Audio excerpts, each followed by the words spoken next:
नमस्कार, मी वैभव चव्हाण, जैविक शेती मार्गदर्शक तसेच मल्टीप्लायर तंत्रज्ञान मार्गदर्शक। आज आपण नांदेड जिल्ह्यातील बिलोली तालुक्यातील मुतनेर या गावात आलेले। आपण हळदीच्या प्लॉटला आलेले। हे शेतकरी मित्र आहेत, यांनी मल्टीप्लायर तंत्रज्ञान त्यांच्या हळदीच्या 2 एकर प्लॉटला वापरलेले। शेतकरी मित्रांनो, त्यांनी जे मल्टीप्लायर तंत्रज्ञान त्यांच्या शेतीमध्ये जेव्हा वापरलं हळदीला, पहिल्यांदा त्यांची हळद होती आणि आता खूप जमीन आसमानचा फरक झालेला आहे। पांढऱ्या मुळ्याची वाढ, फुटव्यांची संख्या, कलर, पानाची रुंदी, प्रत्येक गोष्टीमध्ये वरचढ झालेली आहे आणि सर्वात महत्त्वाचं ते समाधान व्यक्त करत आहे। पण याबद्दल आपण त्यांच्यासोबतच चर्चा करू। नमस्कार भाऊ, तुमचं नाव सांगा। श्रीधर रामराव गुंचटवाड। तुम्ही हे मल्टीप्लायर तंत्रज्ञान कोणाकडून घेतलं होतं? संतोषराव वजरगेकर यांच्याकडून घेतलं होतं।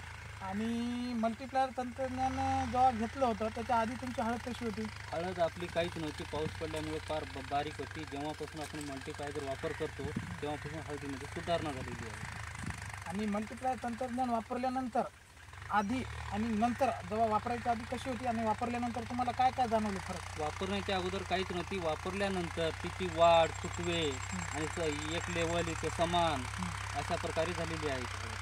आणि दुसरी गोष्ट, तुम्हाला दरवर्षी हळदीची जी हाईट आहे ती दरवर्षीसारखी आहे का मागे कमी होती? आता कसं झालं म्हणजे मागच्या दरवर्षी कमराला हळद राहत होती, आता तो कमराच्या वर राहिली। दरवर्षी ॲव्हरेज काही भेटत नव्हता हळदीचा। दरवर्षी म्हणजे शेवटपर्यंत कमरा इतकी? हां, कमरा इतकीच राहत होती दरवर्षी। यावर्षी भरपूर वाढलेली आहे, कमराच्या वर झालेली आहे।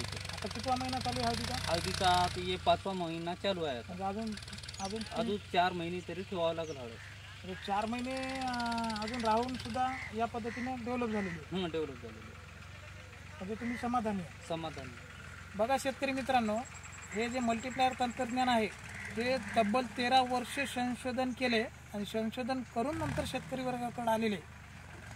सगळ्यात महत्त्वाचं, हे जेव्हा औषध तुमच्या शेतीमध्ये टाकसाल तर जमीन भुसभुशीत करते, गांडुळांची संख्या वाढते, फुटव्यांची संख्या वाढते, मालाची साईज वाढते आणि कोणत्याही स्टेजला जमते, जसं ठिबक, ड्रिंचिंग, फवारणी कोणत्या आणि खतातून सुद्धा जमते, जैविकमधून जमते, केमिकलमधून जमते।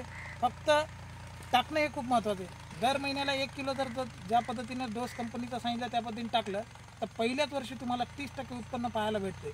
आणि स्वतः हे अनुभव सांगत आहेत शेतकरी की मागच्या वर्षी आमची हळद शेवटपर्यंत कमरा इतकी सुद्धा नव्हती, आज आम्हाला समाधान वाटते। करप्याचं प्रमाणसुद्धा खूप कमी दिसते म्हणतात, नाही तर या टायमाला दसरा झाला की करपा हा सगळीकडे पसरलेला दिसते।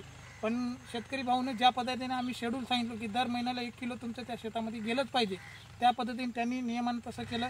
आज त्यांना स्वतः रिझल्ट सांगत आहे की हळद कशा पद्धतीने। माझं एकच म्हणणं आहे शेतकरी वर्गाला, खरंच याचे रिझल्ट आहेत का?